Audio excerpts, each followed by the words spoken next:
Text me and I'll text you back. Text me and I'll text you back. Text me then I'll text you back. You text me then I'll text you back. Text me then I'll text you back. TikTok, you don't stop. I will help you make your paper stack. Where you at? Where you at? Where you at? Where you at now? 205-964-5243. Now you Yep, know. yep. 205-964-5243. Now you know. What's happening, guys? Welcome to March 9th, Real Estate Investing Q&A with a strong emphasis on wholesale real estate without using your cash or credit. Low risk, high reward opportunity, which most of us, that's what we want. So here's your opportunity to get your questions answered live from us. Kelly will be joining us in a second. She's our resident realtor / broker. So, but she's an investor first. So while we're lining everything up, I'm gonna do it over here. Yeah. Okay. I had to just fix it up there. Yeah. All right. So if you want to join the live stream and the live stream and get your like straight, join the live stream and get your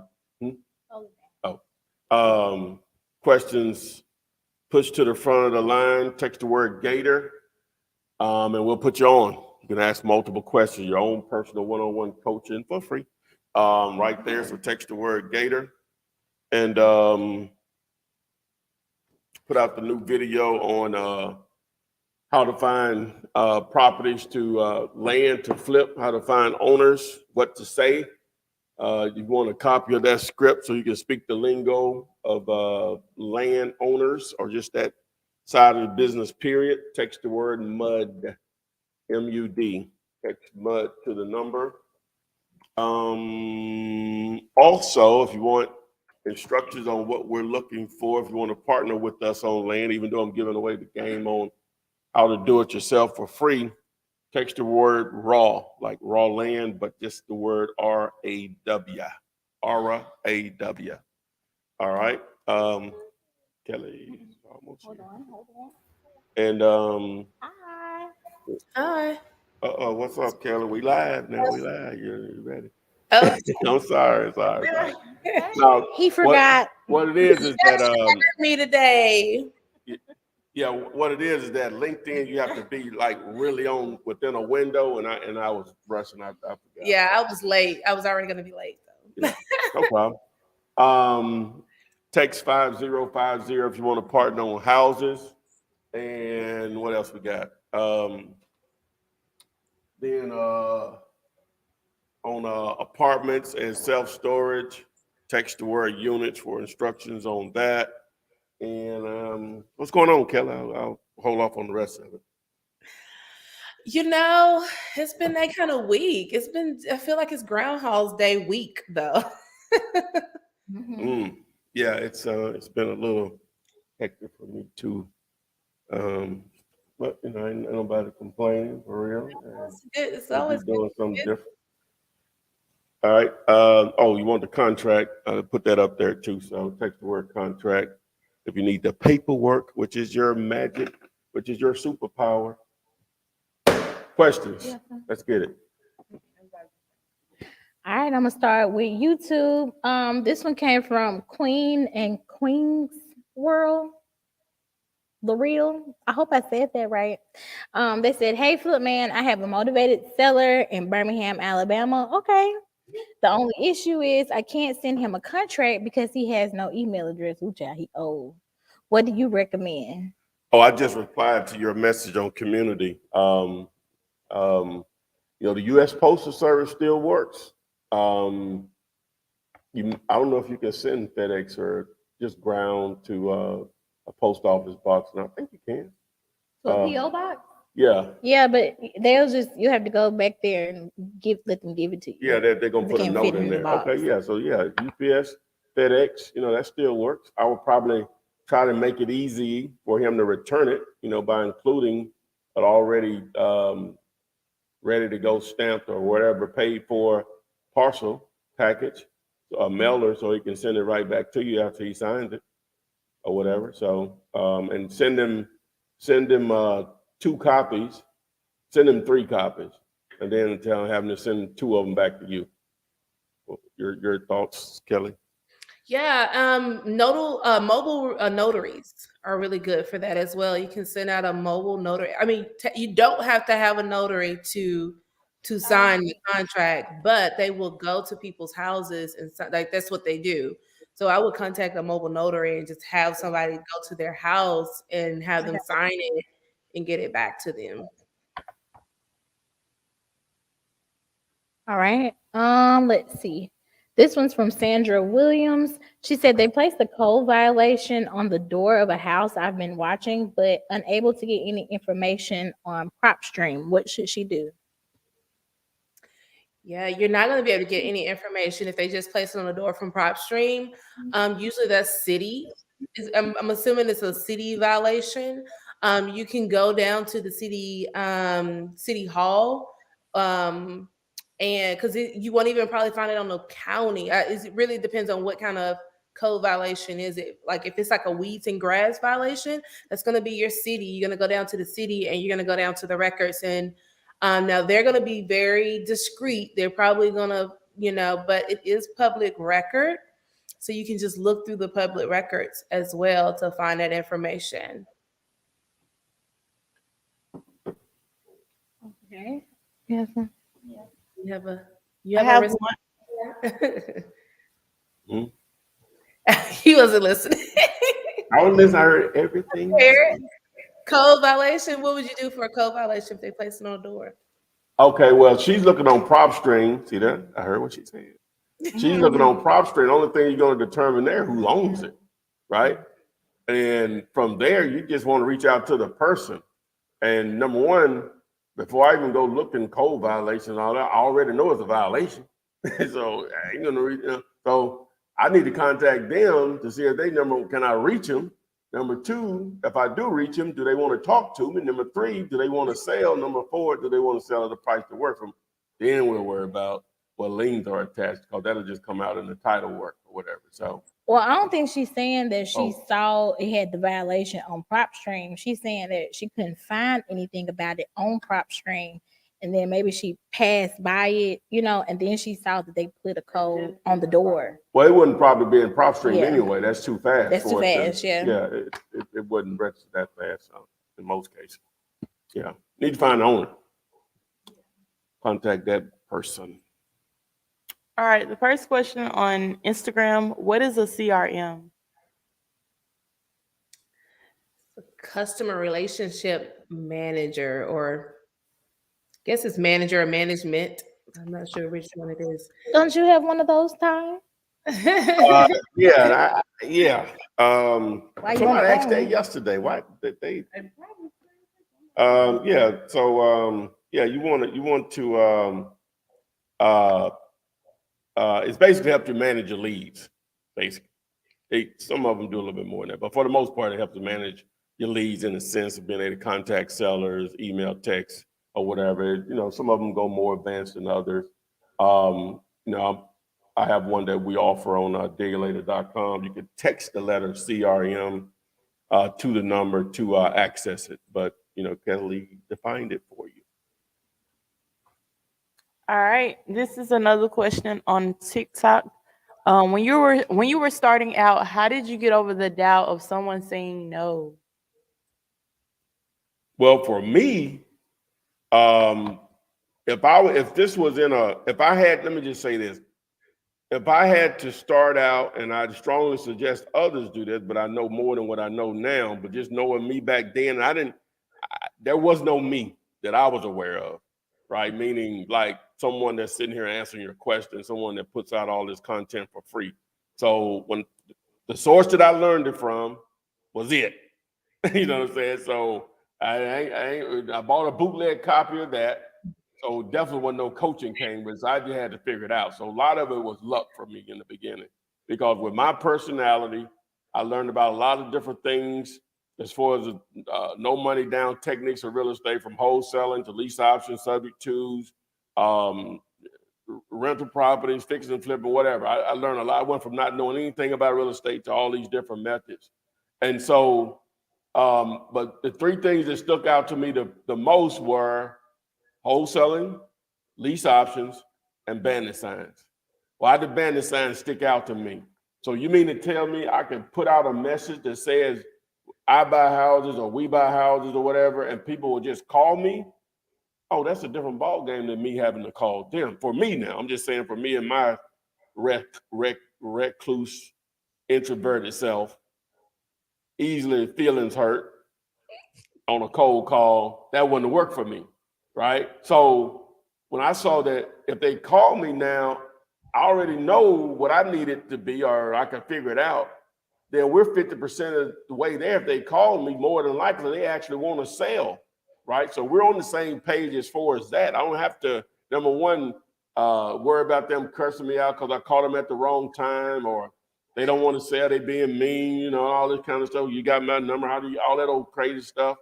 I said, don't do it, it works. But I'm just telling you, for me starting out, I would have probably never done a deal unless similar to what actually happened. My very first 2 calls from bandit signs were deals. One of them still blew up in my face or whatever, but I don't even know what the question is. How to get over your the fear. Yeah. Oh, so I got over it because the method that I used to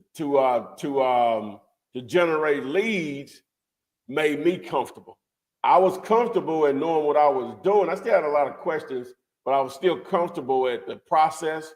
So by educating yourself, that will alleviate a lot of your insecurities. And just understand that the majority of these people that you're talking about, you're literally, if you go through a proper amount of this content, you're literally an expert on the situation, on real estate investing, without ever even putting a deal together compared to them.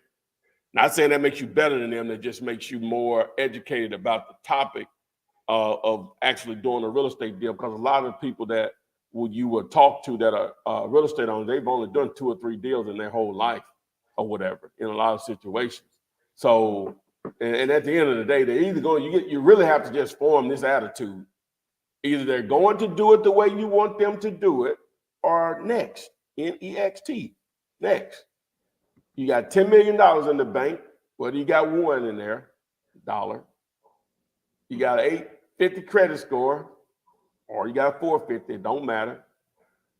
That's the attitude you got to have, right? You don't care if they do it or not, because you know there's enough people out there will, if I contact enough people, or enough people reach out to me. Your thoughts, Kelly, on how to get rid of fears? That was the question that was asked. How to get rid of fears. I mean, it's definitely, I mean, and that goes back into mindset, making sure that you do what you need every day before you get started. Some people stand up, some people have, their why posted exactly where they're going to be making their calls if you're doing cold calling or whatever you're doing a prospect. But definitely, make sure that your mindset is there. Make sure that you don't get caught up in where someone else is either. So I think that creates a lot of fear because they think that they should be this place where someone else is like posting these checks and you're over here dealing with like the fear of rejection. I think to like make sure that you just focus in on what you are doing. But I'm a numbers person. I mean, I don't like being rejected. I'm extroverted for sure, but I still don't like people being mean to me. So, but I'm used to it though. So, I mean, I know like especially when you're starting out, everyone should use the 1% rule. If you contact, 100 people, you should have at least one person that's going to say, yes, I want to talk to you about selling my house. That means you just went through 99 no's. So just be okay with those numbers. Like that's the numbers. That's how it is for everyone that's doing this, that's getting started. Like once you have that understanding and that mindset, like hopefully that will, overcome your fears, because you're going to get some rude people. You're gonna get, some crazy people. So just get through that. Just understand that that's part of the business, but you know that you just got to do your 100 calls a day. I suggest 100 calls a day, but or bandits. They're strangers. You don't even know them. All right, thank you. I'm sure ready. Yeah, you're right. You don't even know them. You can Yeah. be mad like if you don't hang up the phone on their ass. This is our family channel. No, you can't do this. I've had, even agents would do that. If they're cold calling and they just rude, it's like, I don't want to work with that person anyway. Hang up. Right. Click. All right, so we got a couple questions on Instagram. I find abandoned / vacant properties all the time, but I can never find the owners of these properties. Please help. The best way to find that. What were you saying? He ain't say nothing. He on his phone. No, go ahead. No. Oh no, I thought I heard an echo. No, the best way to find vacant property owners is PropStream will give you the owner name and address, or Deal You Later. We give you the owner name. Public record. I mean, everyone has to pay their taxes or should be paying their taxes. So if you look on the county, in each county, there's a tax assessor website. You should be able to put in their property's name, and it'll pull up the owner's address, wherever their mailing address and the name, and then you can skip trace it. So you should be able to find the owner that way. Now, if you can't get in contact with the owner, that's a different situation. Then I would suggest, if you can't get in contact with the owner that's on record, I would suggest looking at relatives. I found people through sisters and brothers before, aunts even. Ancestry.com. I think I mentioned that before. Ancestry.com is a good resource if you can't find the owner, or you have found the owner and you haven't been able to get in contact with them.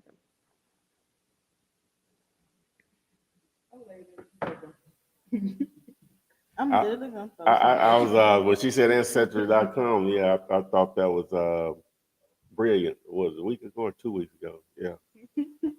I agree. I concur. All right. Okay, let's read this one. Hold on.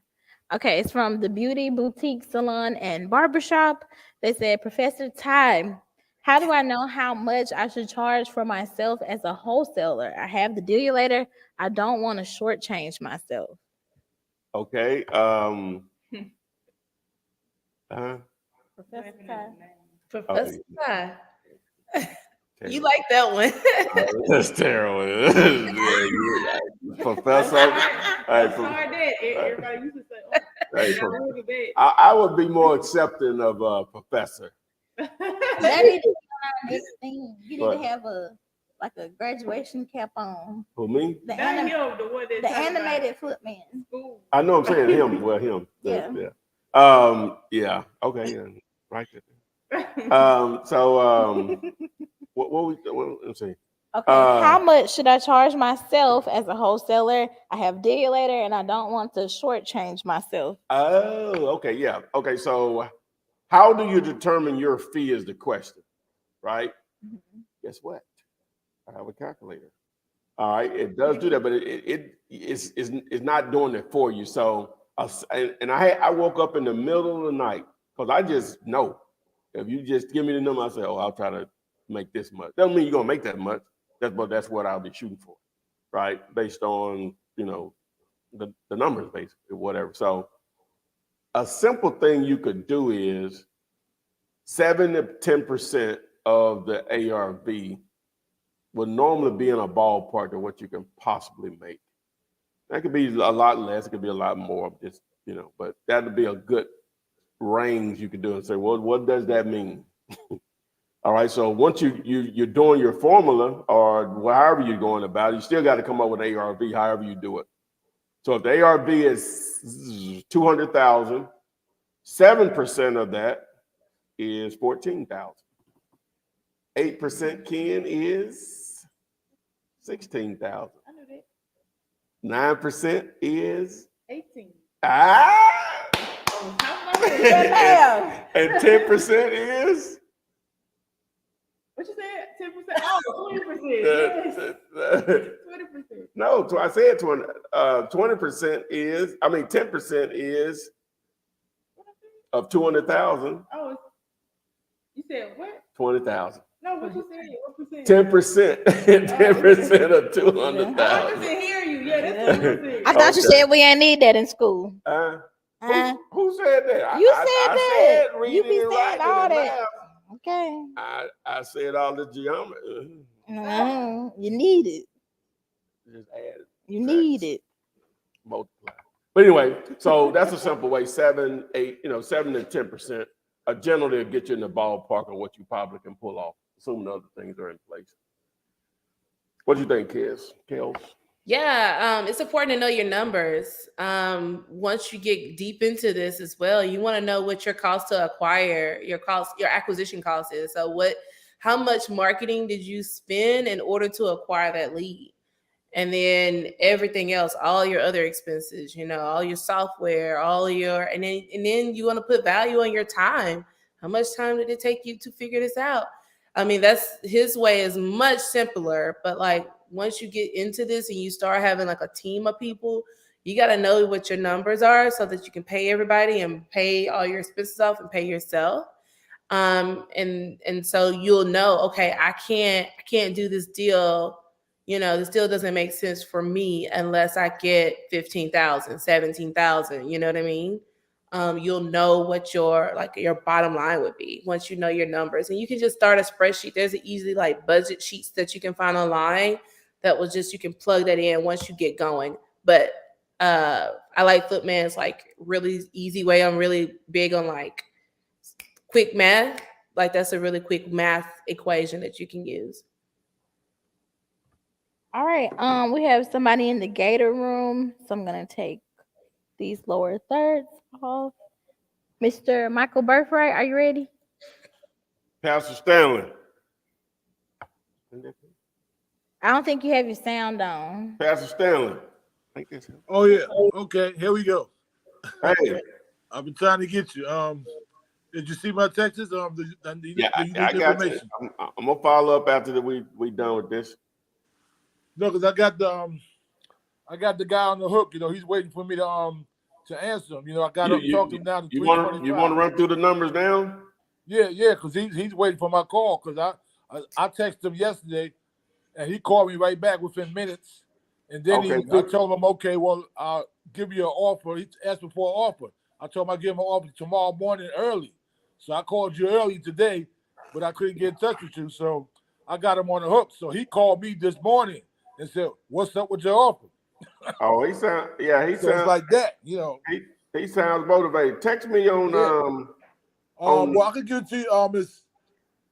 It's I zero. don't want you to put the address out there. I Okay. don't want about to steal your deal. Yeah, well, I put it on I got it on your text, on your email. I put it everywhere. Yeah, well, resend it on email right now. I'm looking at it right now, and I'll reply back to it. Okay. Okay. All right. What market are you in? New York City. Oh, so Big Apple. Expensive real estate. Oh yeah. Okay, Big Apple, big bag. Yes, sir. I'll email it to you. I'll check it while we're doing this right here. I'll respond back. Boom. All right.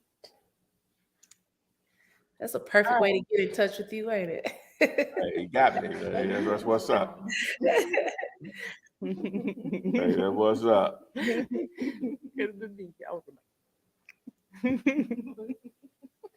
All right, we got some on Instagram. I have a hedge fund buying, but no leads. I need help. Get with me. Where they're buying, where are they buying at? You gotta generate leads. If you got a hedge fund, I mean, regardless of how you generate the lead, whether you even spend money on marketers, I mean, you can partner up with real estate agents. You can partner up with wholesalers that are really doing deals in the market. Some really great resources is just to go online and say, sell my house fast in whatever city you're in. Everybody that's doing deals that's paying for online marketing will show up on that list, on that front page, because they paid a lot of money to be on that front page. So those 10 or 8 is the first people I'll start with if you need deals, or and a lot of times you'll find other buyers through that way as well. So um, they're out there. There's plenty of leads and deals going around here. Understatement. Understatement. Do not listen to people. See, what you have to understand when they start talking about oversaturation and what else they term they'll use is it's a seller's market and all that stuff. Oh yeah, all that may be, well, the seller's market part may be true based on the real estate agent's world. In our world, it doesn't matter. Most people still die. They still get divorced. The gas still goes up to $5. I know that's You know what I'm saying? Life creates motivated sellers on off-market properties. Period. You just have to do a good job of letting them know you exist. That's it. And unless they make real estate free here in the next few months or years, the opportunities will be endless. Especially with this tool we have called the internet, it makes it endless. Mhm. All right, this one says, I have a deal in Phoenix City, Alabama. I want to partner with you. The PC. Oh, I think I saw that name come up. I think you sent that to me. Please give me some. I still want you guys' deals. We got bombarded with a lot of deals, which is a great problem to have. We're still underwriting. We're underwriting them as they come in. But I did see that deal. We had not had a chance to underwrite. I'm teaching my VA how to underwrite now so that she can help me, and I won't be the only person. All right. This one came from Melissa. Huh? I was saying it could have been for Ty too. I don't know, but I remember that name coming through. Oh, I had he said Phoenix said what did he say about it? He just said that they wanted to partner with you. Oh, okay. If you text 5050 to Yeah, just text- 205-964-5243, you can do that. Yeah, text 5050 to the number.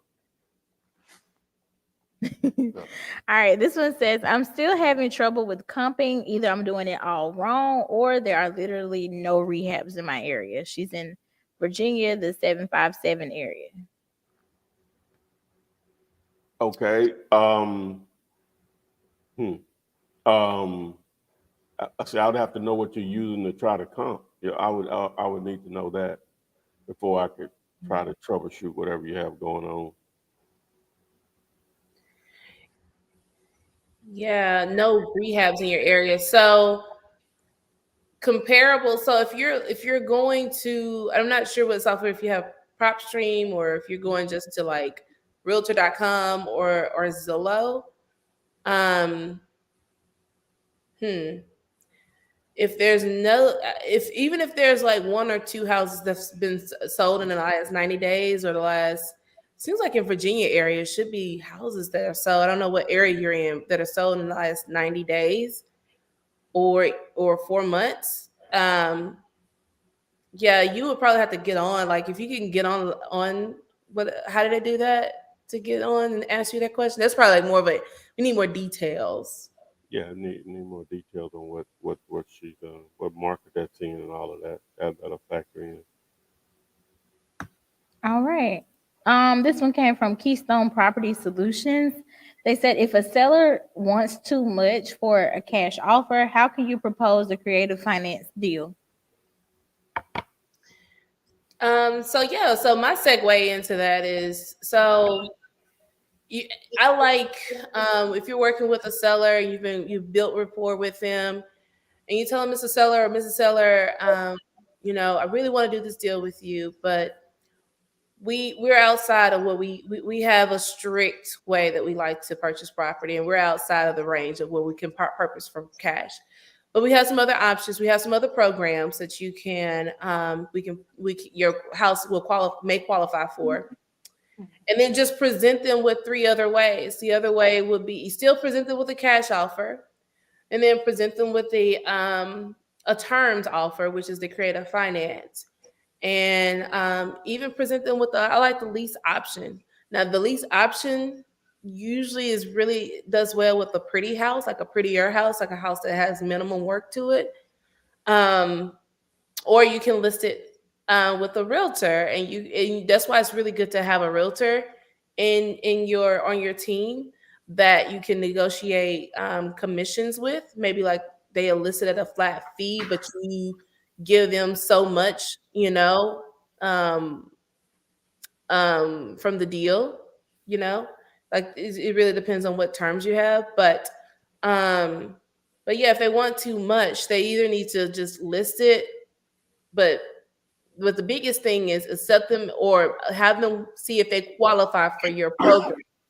And your programs would be creative finance, possibly a lease option program, or a flat fee program. All right. This one came from DIG or Dig. They said, "Hey, Flip Man, how far back date wise should you go when using a pre foreclosure list?" Well, it's going to depend on the market and what.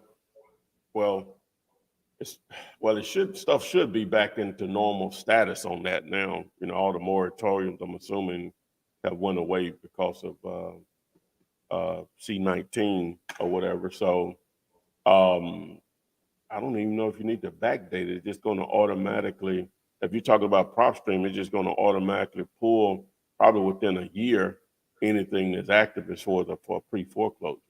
Because they're not going to last that long or whatever before they get them into motion to the auction block or however it's being done in that market. So it'll just automatically default to where it needs to be. And I'll just add, they are going fast. They're sending them to auction fast. I don't know if they hired more people to process more things, but and they did. But they are going fast. Banks are getting their properties back as fast as they can. We ain't playing with y'all. That's what they said. We ain't playing with y'all. It's like, hey, some of y'all, I had went and seen this lady, and this was in a more of a landlord situation. And some people were not paying because they didn't have the money to pay, right? And then you're gonna have that other group that never stopped working, their income was never affected, and they stopped paying. And that was her situation. The lady drove the public transportation here with the tenant. And so she could see her on the route every day driving the bus, but was not paying her. Went 8 months without paying her before she had her evicted. Mm. The game been good to me. The hustle, boy. That's a serious hustle there, boy. Maybe. Oh, boy. Yep. All right. This one came from O'Neil D.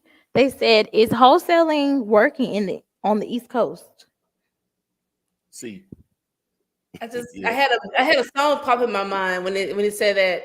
I can't say the word, but Ludacris when it said in every area code. Yeah. I got yeah deals. Yeah, amazing. Okay. This one is from John. They said, "What's up, Flip Man? Can you explain to me what you mean when you say if the numbers work to determine if I have the deal?" Okay. These softballs are easy to hit right out of the park. Now, this video here will explain in more detail on what I'm about to say. But basically, guys, there are plenty of houses for sale, right? Plenty. Most of them are for sale for more than what makes sense to an investor. You have to look at the end game. The people that you're going to normally wholesale to are going to be one or two individuals, either a flipper, buy, fix, and flip, the HGTV people you see, or a landlord, somebody that's trying to build a rental portfolio or whatever. At any rate, they're going to want discounts, especially the flipper, the guy, the fix and flip guy, right? So you have to have something to go by to know if there's an opportunity there for them to make money. They generally like to make at least 20%. And that's a generalization. Some people like to make more than that. Some people are satisfied with a little less. But just generally speaking, 20 to 25%, they're normally happy with that return in the time frame that we're talking. So when I say the numbers work, that's what we're referring to, is that you have to get it cheap enough, number one, for you to make money, for them to make money after repairing it.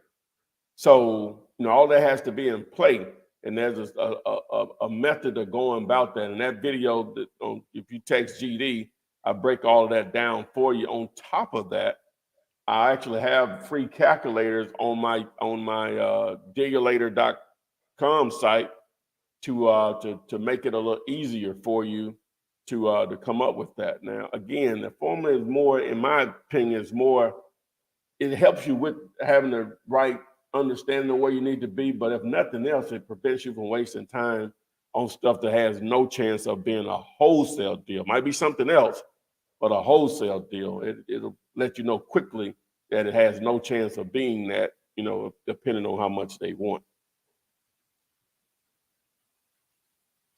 All right, we got a couple on TikTok.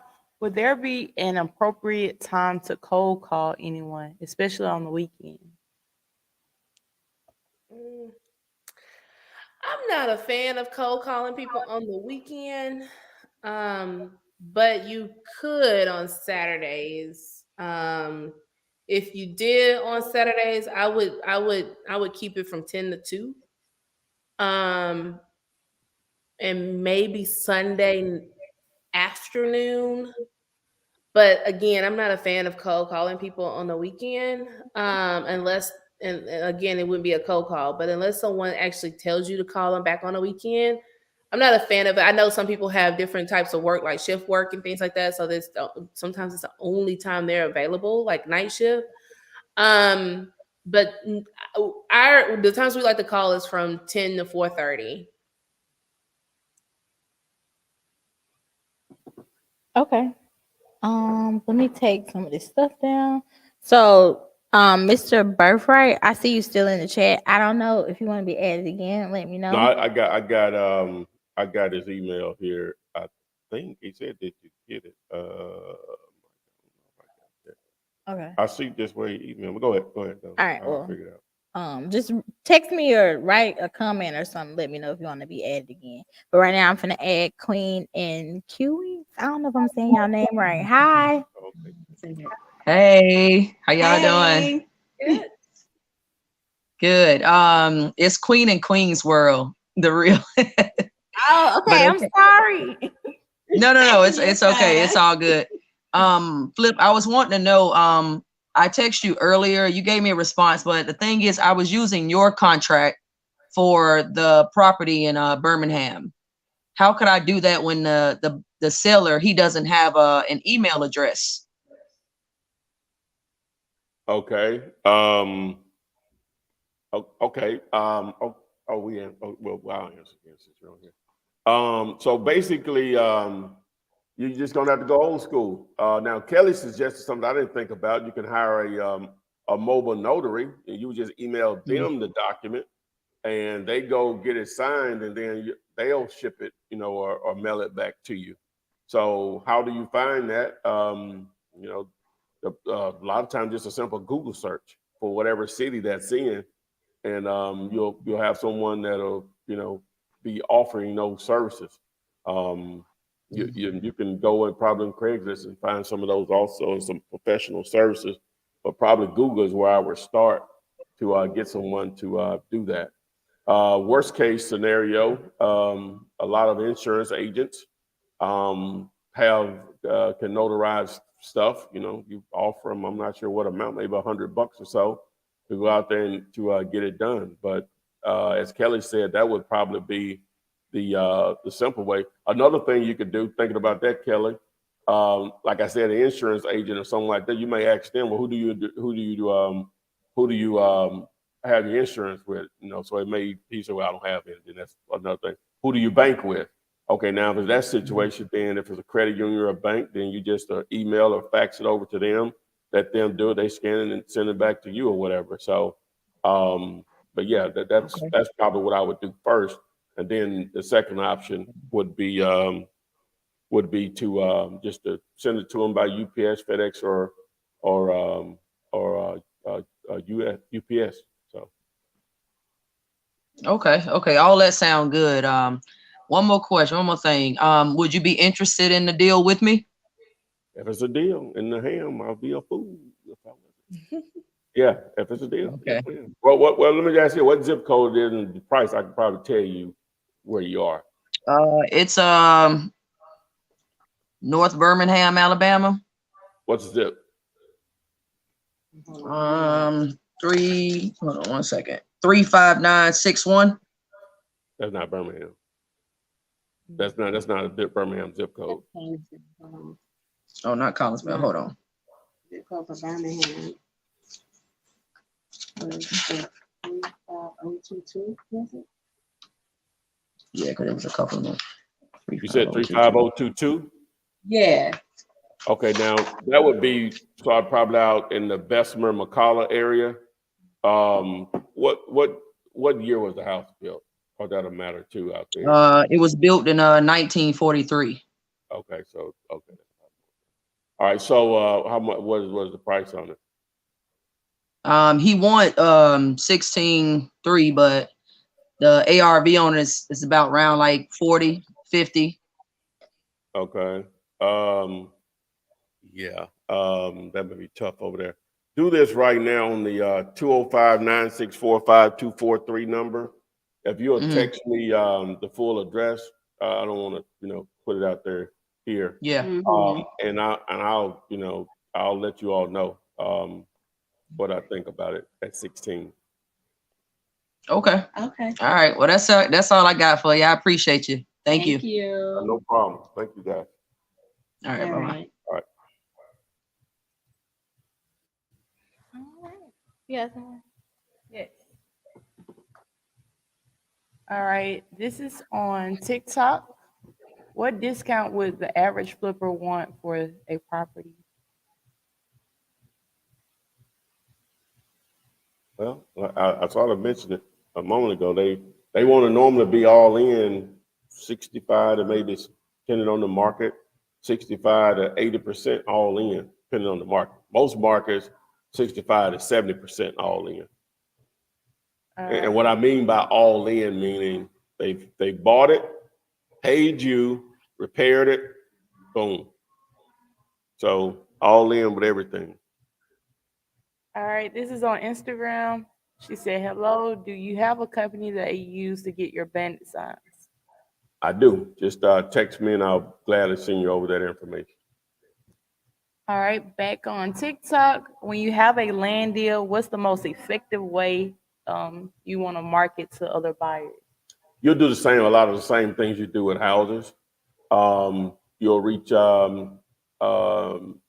you'll do bandits, actually good, but you're going to do the normal place, Facebook Marketplace, Facebook groups. Some of them are more land specific, and you can target those nationwide versus you can do the same thing with wholesaling, but definitely with land. I mean, wholesaling houses, but definitely with land. Craigslist still works with that in that particular area. Also, sites like Lands of America, you'll see a lot of agents have deals posted there. Maybe an opportunity to reach out to them to see do they have, number one, any advice on do you have an opportunity or not? You may have to go through a few of them to get them to work with you. You can hook up with us and let us see what we can do too. So. All right, this person on Instagram, they have a package deal. If you're interested, how can they send it to you? Here you go.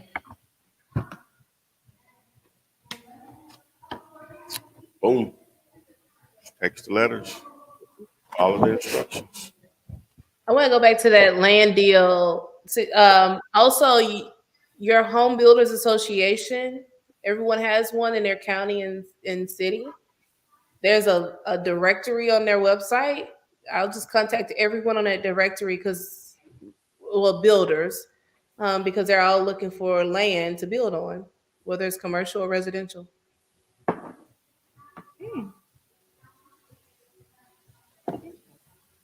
All right. Let's see. This one says, it's from Chris on YouTube. He said, I have a few books that I saved to get started, $500. What should I do first? Get prop stream and Vumber, or batch and Vumber, or do both of them and Vumber? P.S. I already have bandit signs out. Can I Hi. say something? If Oh. you have 500 to start with, I wouldn't get any. I would use an Excel sheet. I wouldn't get any in public records. I'll spend that 500 in marketing. So get more bandit signs. If you already have bandit signs out, I'll get more. And just everything else, public records, going on social media and making posts about looking for cash buyers, going on LinkedIn and looking and researching real estate investment or investment properties. Anyone that has that in their bio will be someone that you want to contacting agents. But if I had $500, I wouldn't get sign up for any services, because we got to think about it. Which when you sign up for things like that, you want to make sure that you have enough budget for 90 days. So if you already have in your bank account enough budget to cover it for 90 days, because a lot of times that's how long it's going to take to get your pipeline built up. That's how long it's going to take for you really to see the benefits of having those services. So I would just have an Excel sheet and just be on social media and go to meetup groups and get more bandit signs with your $500. All right, bring Mr. Stanley back on. I'm looking at this property here. Okay. Ooh, this is gonna be good. Hold on. Let's take this off. Hello? Hey. Hey, Mr. Stanley. Yeah. Okay, I'm looking at this property here. Okay. I see it's been listed for 47 days. It has 619 views. It's not bad. It's a little over. It's not quite 20 a day. So he said 325 was his best offer. I gave him my offer at 290. I was going to recommend a little less than that, right? But they're not selling at the 370. I was going to say more around 200. Tell them you pay between 200 to 225. And No, if nah, they he don't- was like, well, let me finish. okay. And so if they don't accept that, right, then, if he continues to talk to you, asking, well, how close can you come to that amount? So at that point, you're now pulling out the true amount that they are probably willing to sell it for, their least amount. The only issue with this is it's already being advertised for sale, right? It's everywhere. Which again, you can pursue it, but you're a student. I'm always showing against, if it's listed, it ain't what we really looking for. Oh, right? okay. But if he accepts, that's what I'm saying. If he accepts 200 to 225, then that changes things. But we know it's not a good deal at 370. You can find stuff like this all day, right? All day. It's been on the market 47 he said days. 325. His best offer. See, it's not. He said how close you can get to 325. Yeah, at 225. I know that. I understand. Yeah. This This not a deal. Again, if you get them down to that, then okay, yeah, we got some, even if it's listed. All right. Well, he has some more properties, but I don't think they was valued like that. He has some more, a couple other properties. Yeah, I'll follow up so on you got those. 3 other ones, yeah, in Connecticut, yeah. Yeah, I see where you sent those. I'll follow up on those this evening. Okay. All right, I appreciate you. All right, no problem, Stan. All right. This one says, how do you react when a seller asks you to break down how you came to the offer price?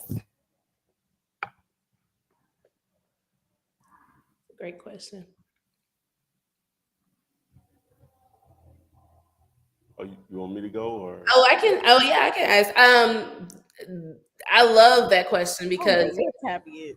with the price of material going up, it's so easy to start. That's why it's really good to know your numbers. Um, Start spouting out off all of the costs. What it costs to lay floor per square foot. Everything that you know that needs to be done in the house. What the actual costs are and what the labor is. Because I think some people forget like cost of labor, cost of materials are up, and they're even going up as gas prices go up because now the cost to ship them and truck them in are expensive, and it's going to stay that high until the summer. So that's a breakdown of like I would stay around the cost of how much you repair, and then tell them it doesn't make sense for us to put that amount of money only to make 10,000 or 15,000 or whatever the number is at the end. I need to be able to make, I got to feed my family. I think that's your line, ain't it, Ty? I got to feed my family. Gotta eat too. Got bills to pay too. I'm joking, greedy. Uh, like their daddy. But anyway, yeah, like I say, you break it down, costs are up. They know that, you know what I'm saying? But at the end of the day, I just might do a little laugh. Hey, we can't pay full price, but how are we going to make money? Yeah, we're in it to make money. There's no bones about that. Um, when we buy it, we're gonna pay closing costs. When we sell it, we're gonna pay closing costs. We gotta repair it. We're taking a risk that we assuming that we're gonna get our money back in X amount of time. You know, sometimes you get into a project, you find something that you were not aware of. You have to take all of that in consideration when we're making our offer.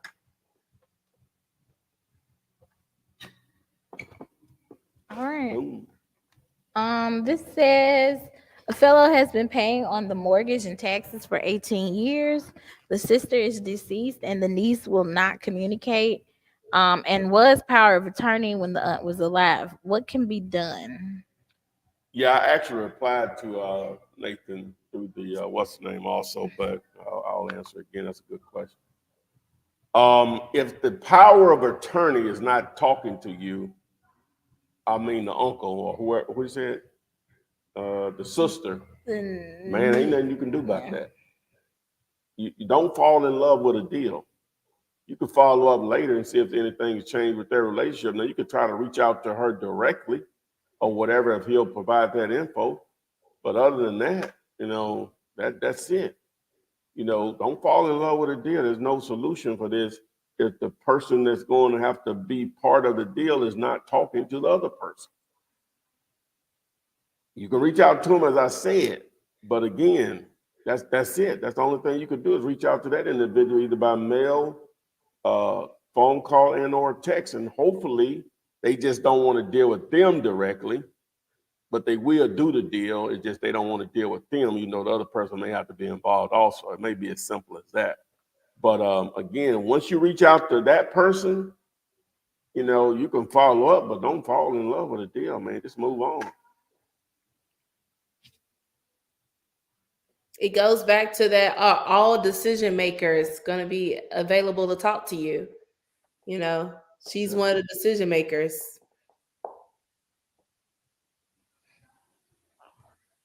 All right, let's see. Some of these family dynamics are a trip, man. So You're much so. It's real.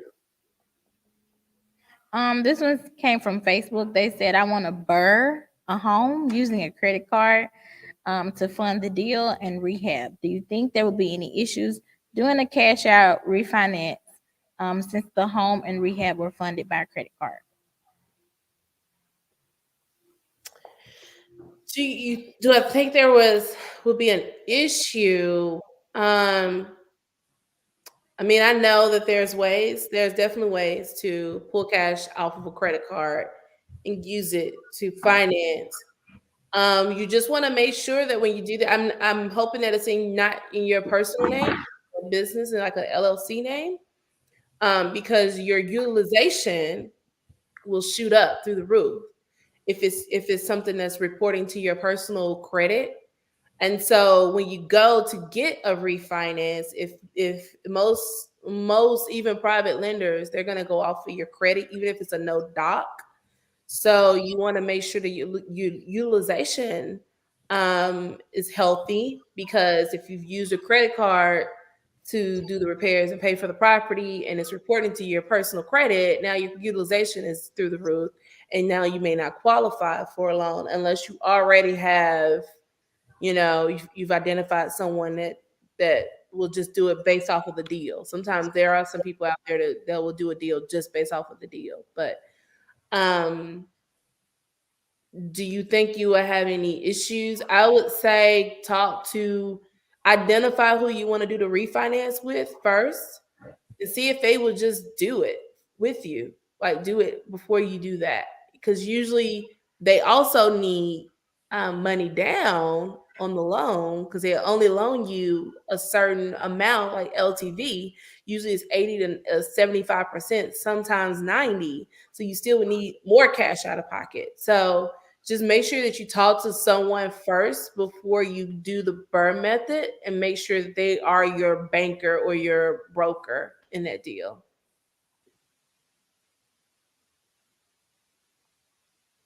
Yeah, anything to add? Oh no, she yeah. I guess we'll get into the topic, huh?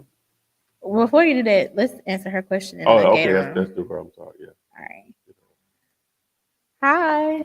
Oh, I like Hi, this. Set, ready to go. I love this. This was sweet. hi everyone. How you doing? What's Great. happening? Good, good. So, the other day I think I sent you a message, Flip Man, about the ARV and in regards to having a property in the area and looking at the fact of the property um, might been one comp within zero point 0.5 miles, but it seemed like it was a little high for that area and how far I can go out. So I went out like zero point 0.7 miles. So I was trying to see if that will work. I didn't find too many comps, and I remember you guys said only one is needed to be able to get the ARV.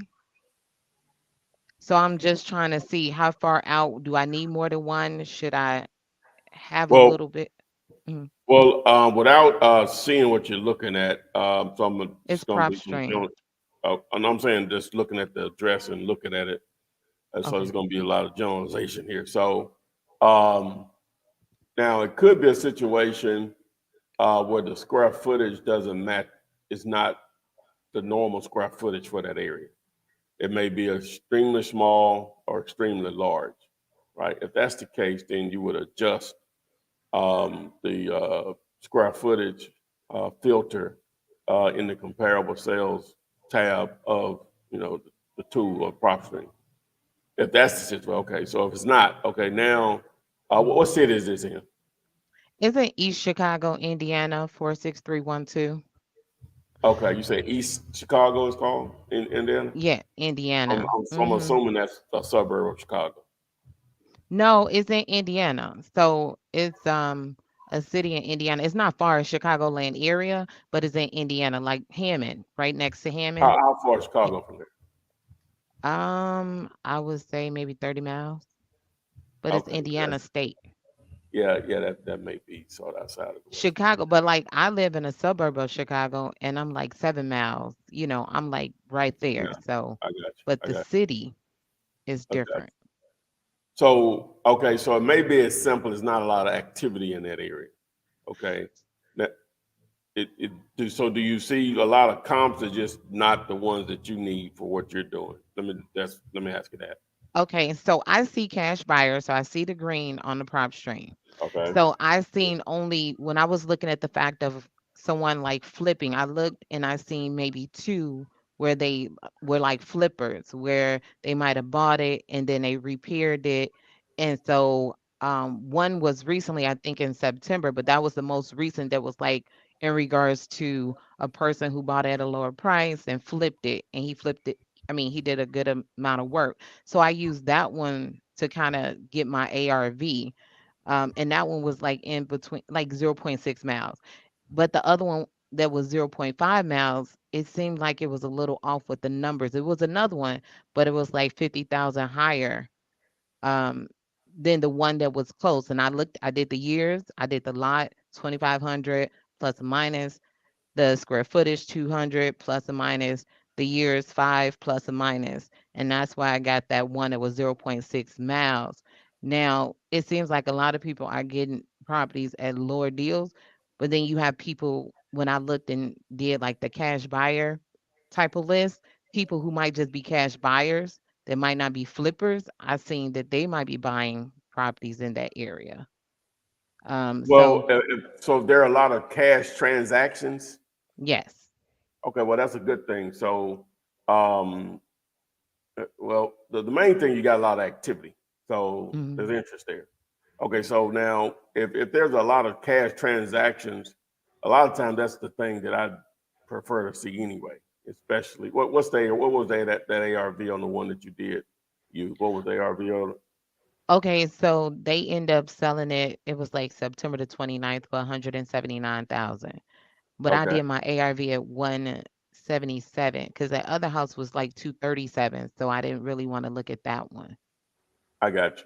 So what do you see like a common amount as far as uh cash purchases? Well, Okay, what like median level?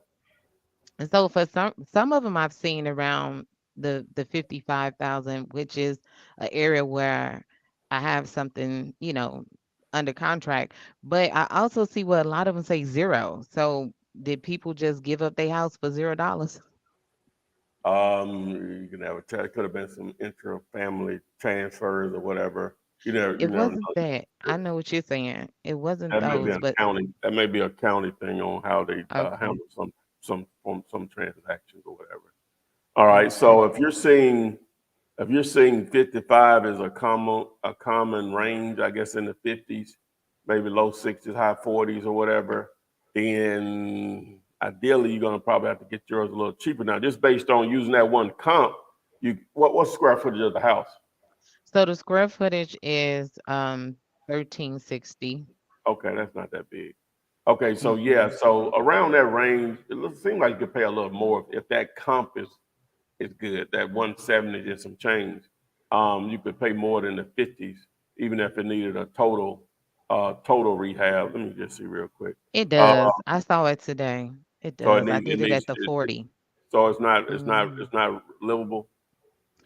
No, I mean, someone was there like 6 months ago, a Mm, relative, but it's no heat, no gas, no lights on. It's cold in there. I mean, they still have the stuff in there from when a person used to live there.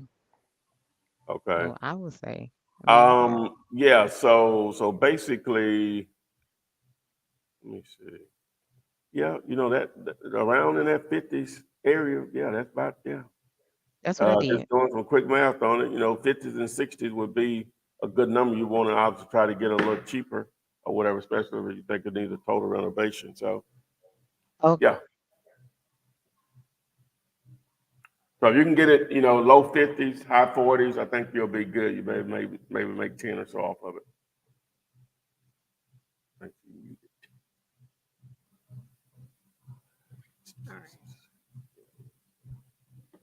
All right, so we'll get into the topic. And today's topic, according to the thumbnail, I quit.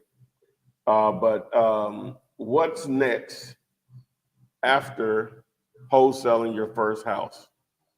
All right. Are you going to quit your job? Going to go buy a new car or a car? Might be nothing, whatever. Do to you. You going to go shopping? Going to pay some bills? Going to go on a trip? Going to have some family members? Or all of the above? um, point being there is what mindset do you have when you once you get your hands on that cash? So now obviously it depends on the amount of money and what your current situation is. It's just using me as an example. When I started and I made that first $2,500, I wasn't hurting for no money, but I couldn't have probably missed 2 checks and I wouldn't have been in a serious dire situation or whatever. So technically, I guess I was maybe a little above check to check, whatever that means. So that 2,500 I initially got, I was just so happy something finally worked. As my entrepreneur journey and so many failures that the young lady that I was dating at the time, she was like, I know I don't know as much as so this happened in March of that year. What in March now? Okay. And so it was, I guess in April, I hadn't done anything else. And so she said, I know I don't know as much as you know, but when you think you're gonna do another one? so I was like, you know what, you're right. So anyway, so it was time to take it more serious than just celebrating on that one deal. I guess I left that out. Are you going to celebrate? All right, yeah, you can, bash in the sun a little bit, but that should be more motivation to start to compound to do more of those. Okay, so ideally you want to put some of it back for taxes, right? You want to put a significant amount of it back for more marketing to generate leads. Now, again, depending on your situation, it may have saved you or gotten you out of a situation. You may be actually going through a foreclosure or something. You made 10,000 and 6 of it needs to go to a lender. Ain't nothing to think about on that. You're gonna pay them or whatever. Keep your shelter.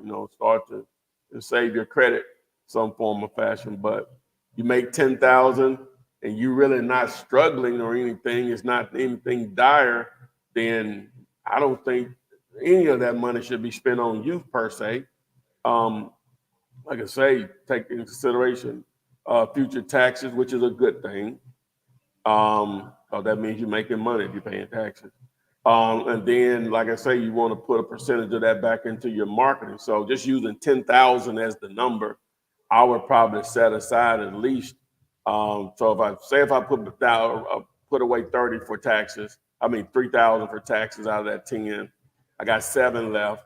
I'm probably going to put the other half aside just for marketing, another 3,500 for marketing, and then the rest of it just in a separate account or whatever, just for GP. And then continue to compound already what produced that deal, and then try to add on a method or two to produce more deals. Then so you can somewhat when you try to easily scale up your process. So I was joking initially about quitting your job and all that stuff. I don't recommend that for anyone unless you got a minimum already before this deal happened. You already have 6 months minimum of living expenses saved up, ideally a year. So we know we're not doing that. Now, you may need transportation. You may have done this deal without transportation. So you made $10,000, you need to get transportation. You know what I'm saying? That needs to be a goal. It doesn't have to be nothing fancy, but you need to be A to B so you can get out there and do more, with your own wheels or whatever. So shopping, totally out of the question. Trip, totally out of the question. What else I said? Helping a family member. It depends. It depends. It depends on what it is. Wear you out. So anyway, yeah. So your thoughts, Kelly? Yeah. After you do your first, go back to the why. Why are you getting into the wholesaling business? Was it just to pay off a debt, or to make some money fast to buy your first property, whatever it was? If you've done that, then congratulations, you can move on to the next. But if you're doing this to really generate some income and make it a business, If you didn't do this, because we always suggest you don't worry about that in the beginning, start your LLC. Go ahead and establish your LLC. Go ahead and start, get your business bank accounts and have every other check after that, or every check after that, go into your business bank account. And I'm a big advocate on a business credit. So, and personal credit, making sure that your personal credit, if you have, you know, some collections or you got to do some pet credit repair, do that. Take the money and do that, and you can do it yourself.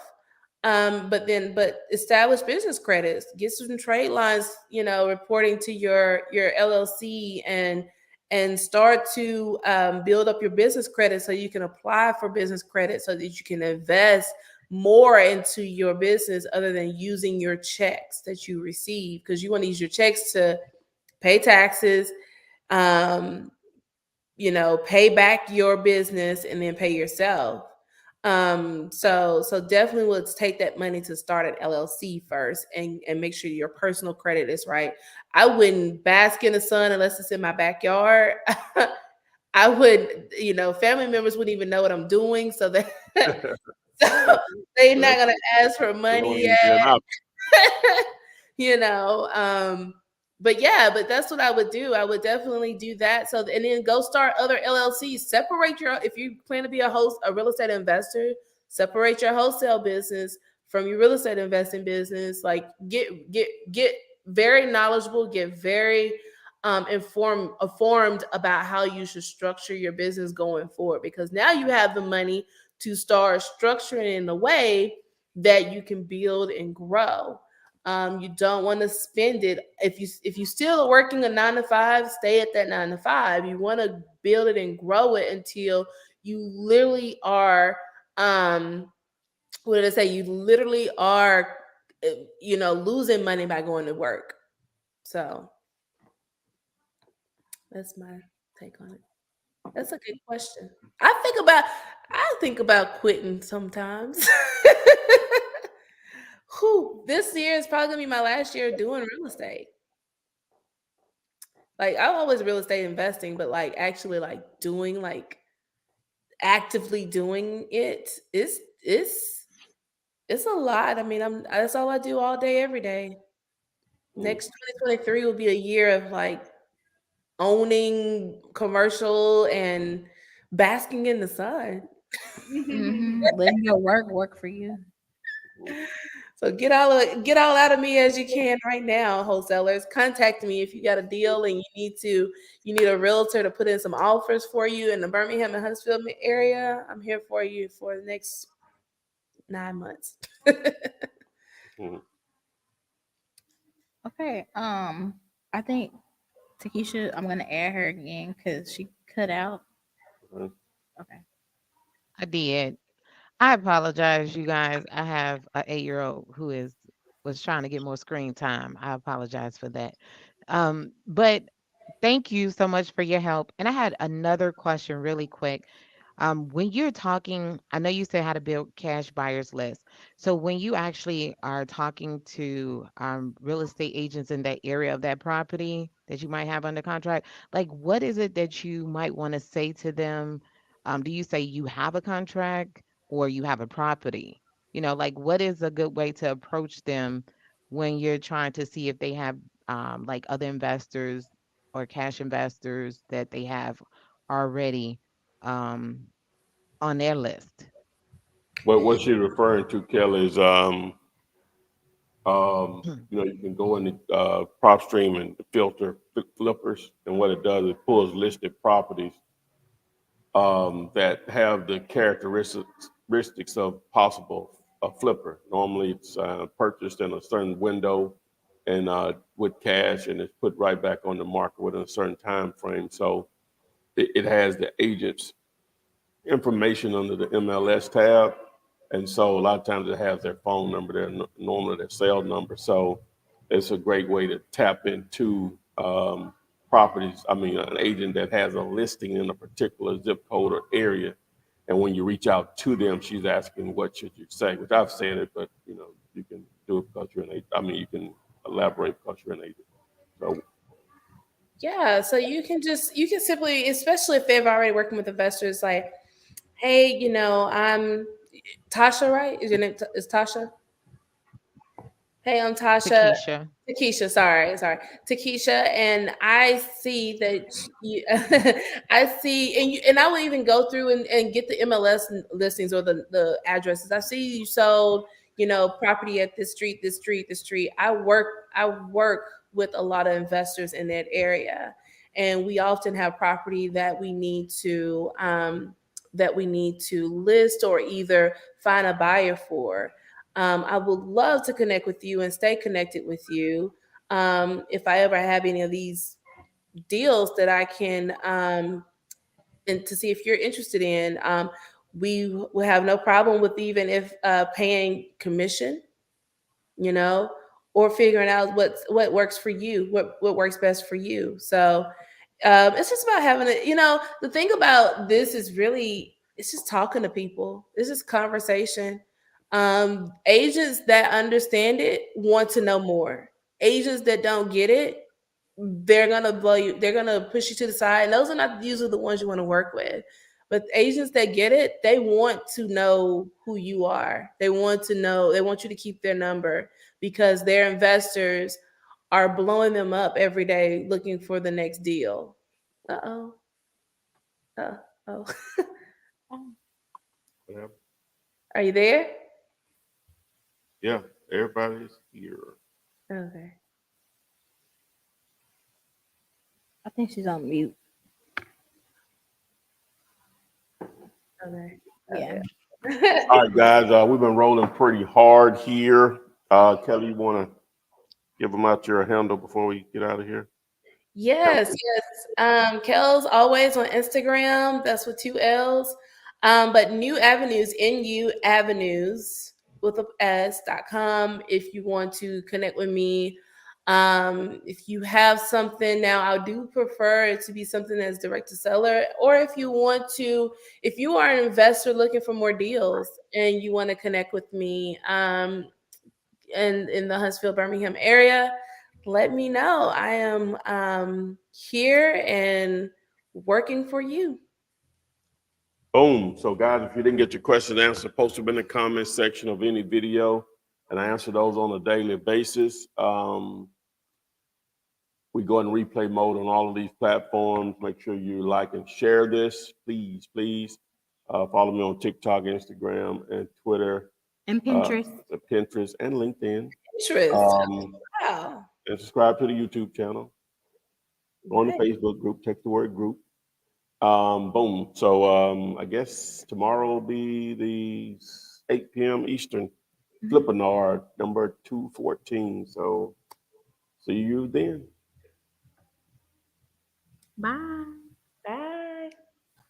Text me and I'll text you back. Text me, and I'll text you back. Text me and I'll text you back. You text me, then I'll text you back. Text me then I'll text you back. TikTok, you don't stop. I will help you make your paper stack. Where you at? Where you at? Where you at? Where you at now? 205-964-5243. Now you know. 205-964